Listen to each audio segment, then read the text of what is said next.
Conoce la única computadora orgánica del mundo. Neuroespacio presenta.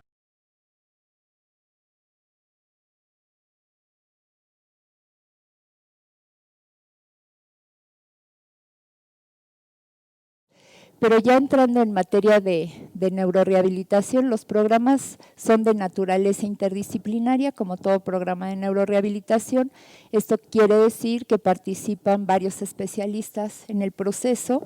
Trabajamos en principio de manera muy estrecha con el neurocirujano, que es nuestra principal fuente de referencia al centro, y decíamos en un principio, vamos a hacer una especie como de mapeo del nivel de la lesión y sus consecuencias, y entonces cuando trabajamos con pacientes con lesiones altas, participa por supuesto un terapeuta respiratorio. Generalmente son pacientes que nos llegan con traqueostomías por esta incapacidad que tienen para respirar por sí mismos, y hay que ayudarlos a respirar y enseñarles estrategias compensatorias para que ellos mismos aprendan a respirar de una manera ciertamente un tanto diferente, conductualmente hablando. Entonces, el terapeuta respiratorio juega un papel fundamental en esta primera fase de la rehabilitación, que va de la mano con la nutrióloga, que maneja programas específicos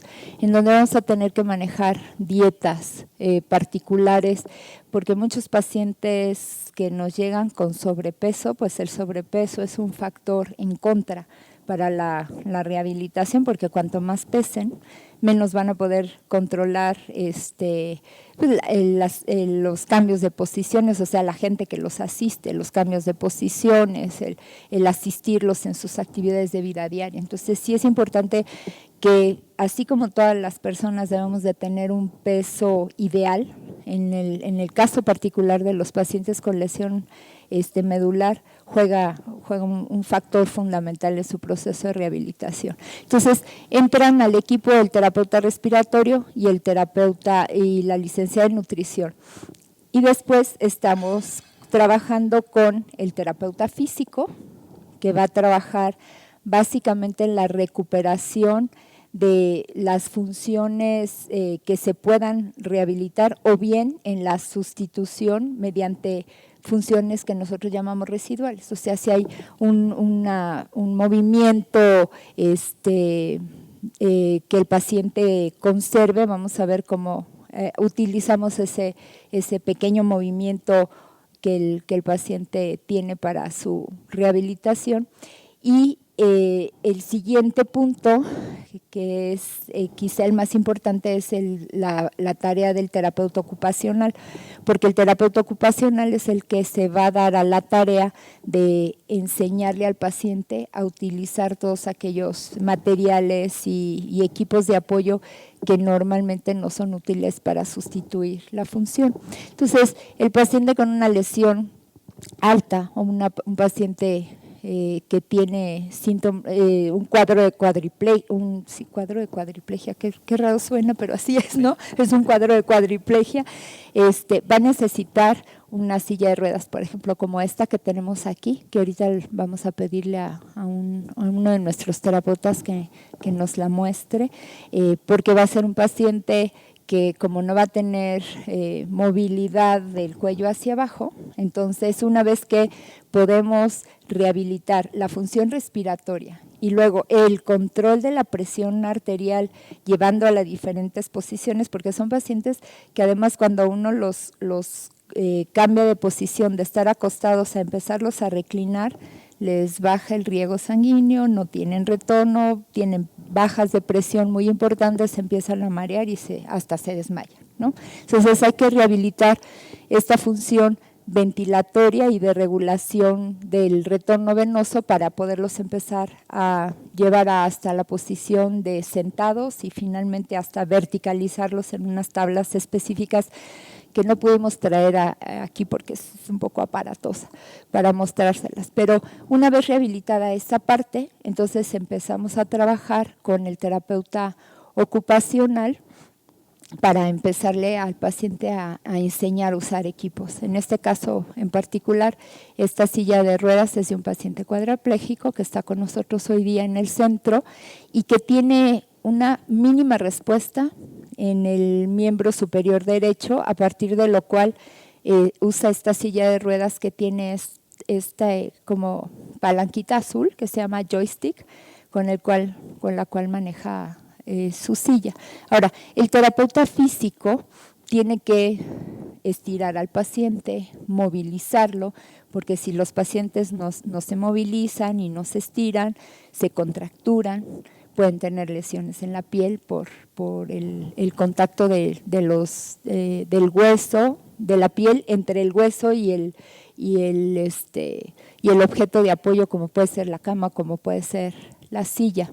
Entonces, entre el terapeuta físico y el ocupacional, van llevando al paciente hasta la posición de que pueda manejar una silla de ruedas para que por lo menos tenga esta capacidad de desplazarse por sí mismo, ¿no? Y es quizá a lo más que vamos a llegar. ¿Quieres que te siga contando? o hacemos partecitas, porque está complicado. Okay. Pero bueno, esto sería como un cuadro digamos extremos, ¿no? Paciente cuadripléjico. Y después tenemos esta otra silla de ruedas, que sería la del paciente parapléjico, que digamos que es el paciente que se acerca más al nivel normal de funcionamiento, porque el paciente parapléjico lo que tiene es una lesión que compromete básicamente las piernas, y a partir de ello tenemos sano el tronco, los brazos, y con ello aprende a sustituir el movimiento de sus piernas usando su silla de ruedas. Los terapeutas ocupacionales, a ver si anda por ahí Memo, para que nos demuestre la silla. Memo es terapeuta ocupacional, es parte del staff clínico del Centro de Neurorehabilitación, y justamente Memo es el terapeuta ocupacional de nuestro paciente Enrique. Memo, si nos enseñas así rapidito cómo maneja Enrique su silla, y mientras tú te mueves en tu silla, yo les voy enseñando algunos de los materiales que utilizamos o de los equipos de apoyo que utilizamos para los pacientes que tienen capacidad de respuesta motora de la cintura hacia arriba.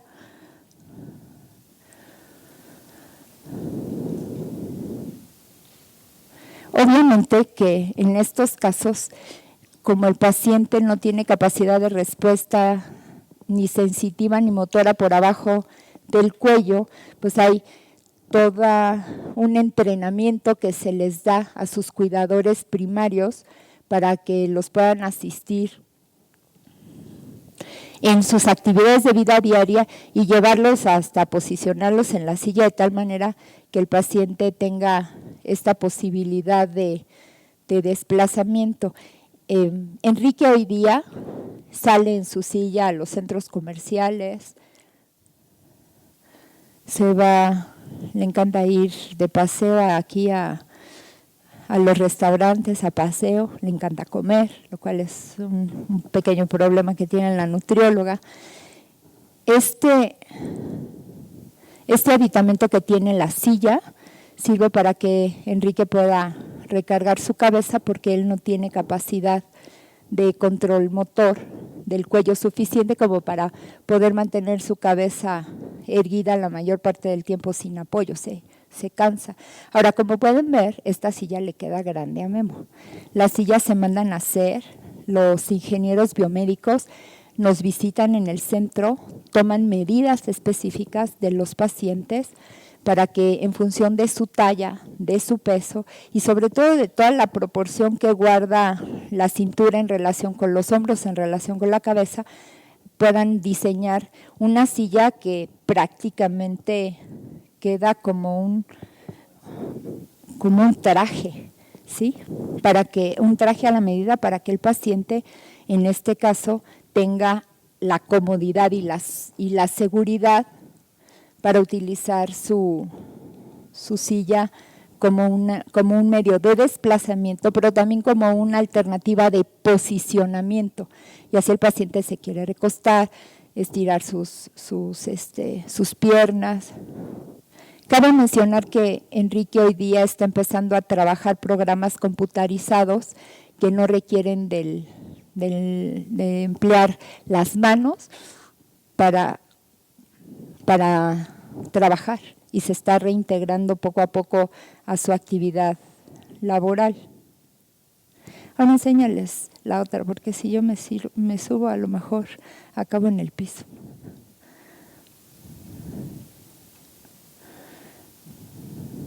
Bueno, le compró su timbrecito por 10 pesos en la estación del metro y es un cotorreo. Bueno, ahora vamos a ver que este es el otro extremo.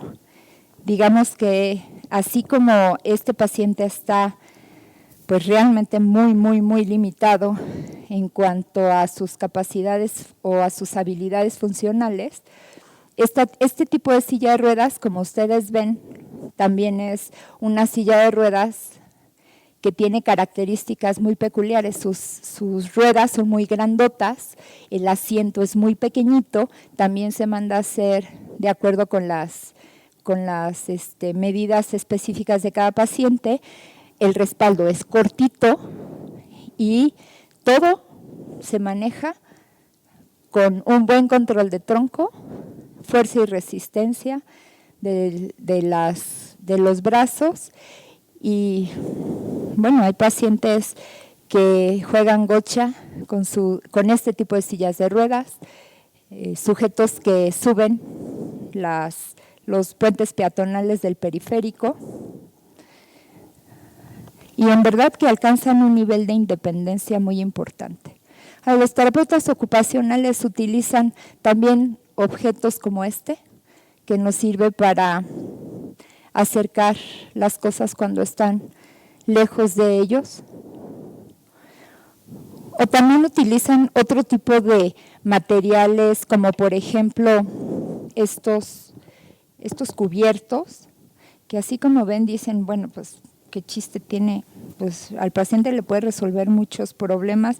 Si el paciente solamente tiene, por ejemplo, en el caso de Enrique, que solamente tiene un ligero movimiento del brazo, y yo soy zurda, del brazo derecho, con esta posición y este engrosador, que es simple y sencillamente es una espuma y poliuretano, el paciente con estas modificaciones puede tener cierto grado de independencia para llevarse los alimentos a la boca. Usamos platos como este, por ejemplo, que tienen un borde que sirven para que el paciente en un momento dado pueda manejar su comida sin que se le caiga y con una sola mano alimentarse. Usamos otro tipo de materiales o objetos como esto, que es una férula de posicionamiento. Esta férula tiene la función de estirar los dedos de la mano y llevarlos a una posición normal cuando el paciente, por su mismo daño neuromuscular, tiende a encoger sus manos y ponerlas en esta posición. Si las dejamos en esta posición permanentemente, lo que va a ocurrir es que se van a contracturar sus dedos. Entonces se meten en estas férulas que llamamos férulas de reposo para que cuando el paciente no esté realizando ninguna actividad o no se encuentre en terapia física o ocupacional, pueda descansar su brazo y su mano sobre este tipo de férulas. También utilizamos cosas que pudieran parecer muy simples y que juegan un papel muy importante, ¿no? Como los tapetes antiderrapantes. Ponemos la mesa con su tapete antiderrapante para que entonces el plato, que a su vez tiene aquí una superficie antiderrapante, queda fijo sobre el tapete, ya no se le mueve el plato y entonces ya puede utilizar su tenedor sin peligro de que se le caiga la comida. Muy bien. Ok. Cristian, vamos a retroceder un poquito en el tiempo del paciente aquí ya estamos hablando de rehabilitación, pero ¿qué se hace cuando un paciente sufre una lesión de estas? ¿Qué es lo que tenemos que hacer? Bueno, en términos generales hay dos tiempos importantes y un tiempo es en el lugar donde ocurre el accidente. Afortunadamente con los nuevos, con las nuevas tendencias del mundo a impartir a los técnicos en urgencias médicas los cursos para evitar mayor daño al paciente, porque es importante mencionar que cuando el paciente tiene el trauma medular ya hay un daño establecido, entonces lo importante es evitar que se siga lastimando más y para eso es importante la inmovilización, o sea, la inmovilización es vital y hay unos cursos súper enfocados a evitar el daño y preservar la vida del paciente. Es un tiempo afuera y hay otro tiempo interno que es cuando llega el paciente. Entonces, cuando llega el paciente es importante determinar el tipo de lesión que tiene, la localización de la lesión. Necesitamos siempre estudios especializados una vez que el paciente es estable para hacer, por ejemplo, una resonancia magnética, determinar dónde está el daño y en base al daño que se tiene, generalmente lo importante en nosotros es iniciar la neuroprotección y la neuroprotección en términos establecidos, pues hay unos protocolos en base a uso de esteroides, los cuales lamentablemente no han tenido un beneficio real al paciente y posteriormente, dependiendo de la lesión, pues es estabilizar, descomprimir la lesión para pues ofrecerle el máximo beneficio al paciente para que la médula espinal se desinflame, se estabilice y posteriormente llevar al proceso de neurorehabilitación. Eso sería a grosso modo Sí, lo, claro, que se claro, establece, no nos vamos a lo que se establece en los tiempos de lesión medular. Sí, en efecto, como bien dices, Cristian, los medicamentos, los protocolos de tratamiento con fármacos, esteroides, no han dado los resultados que se deseaban. Los aplicábamos de manera rutinaria y ahora hay muchas voces que dicen que hay que repensar esto y quizá no hacerlo así. Y lo que viene a futuro en cuanto al manejo farmacológico de estos pacientes, pues hay diferentes medicamentos que apenas están en protocolos de estudios. El Riluzole es un medicamento que está ahorita en una fase clínica ya, en una primera etapa. Es un medicamento que tiene que ver con la entrada y el movimiento de sodio y calcio en la célula.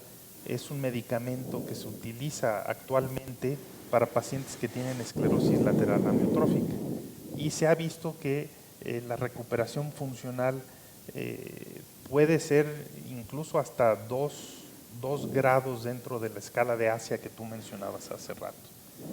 Otros medicamentos como los antagonistas de la cinasa Rho, lo que hacen es tratan de evitar que se forme una cicatriz dentro de la médula espinal que impida que las fibras nerviosas que están buscando ahora sí que un camino para volver a conectarse, la mayor parte de las veces se topan con una fibrosis, con una cicatriz y ya no pueden reconectarse. Este medicamento lo que busca es evitar ese movimiento de la fibrosis y permitir la regeneración. Es otro medicamento que está en estudio y esperemos que a futuro esto rinda frutos y tengamos algo más que ofrecerle a los pacientes. Lo que se ha mencionado mucho y todo el mundo habla de las células madre, pues potencialmente hay algo más que estudiar. De momento tampoco no ha ofrecido nada, pero son vías de investigación buscando regenerar, incluso tratar de regenerar segmentos del tejido nervioso que están perdidos. Desafortunadamente todavía no se llega al punto en donde tenga una utilidad clínica, ¿sí? Y lo más importante de todo esto, bueno, además de la cirugía temprana, que sí hay estudios que demuestran que una cirugía dentro de las primeras horas puede ofrecer un mejor resultado funcional del paciente. Además de eso, lo más importante, como todo, es la prevención. Si nosotros nos ponemos a pensar, prácticamente el 90% de estas lesiones podrían prevenirse con medidas tan sencillas. Vimos aquí Nacho que tuvo un accidente por echarse un clavado en aguas poco profundas. Bueno, el simple hecho de nunca lanzarse de cabeza en agua cuya profundidad desconocemos, ya nos puede evitar lesiones, que por cierto las lesiones por clavados, el 90% son lesiones cervicales, ¿sí? Estamos hablando de pacientes cuadriplégicos que no pueden mover brazos y piernas, ¿sí? Entonces el simple hecho de no lanzarse en aguas desconocidas de cabeza podría disminuir en estos pacientes la incidencia de lesiones medulares. Las caídas son una causa muy frecuente. El caerse en el trabajo, pues habrá que usar todos los mecanismos de seguridad en el trabajo y en la casa para evitar esto. Y un punto muy, muy importante, muy actual, son los teléfonos celulares. Los accidentes vehiculares aumentan 4 veces cuando hablamos por teléfono celular en el carro, y no necesariamente teniéndolo en la mano, también con el manos libres. Presta uno menos atención al camino y es más fácil tener un accidente vehicular. Y lo otro son los textos. Los mensajes de texto son una plaga de esta época, y pues el riesgo de tener un accidente vehicular en las personas que textean, y perdón esa palabra, aumenta hasta un 23% el riesgo de sufrir un accidente. Entonces, bueno, el simple hecho de dejar el teléfono a un lado mientras se está manejando puede disminuir la incidencia de este tipo de lesiones. Incluso hay programas en algunos países que en inglés el juego de palabras es muy bien, preguntan qué tipo de caja prefieres, porque ellos tienen el glove box, que es la guantera, y la otra caja que es el ataúd. ¿Cuál de los dos prefieres? Y están haciendo un programa en donde todos los que se suben al carro ponen su celular dentro de la guantera y no lo sacan mientras dura el viaje. La prevención es lo más importante para esto. Hay que evitar, porque como bien dicen, después ya nada es igual.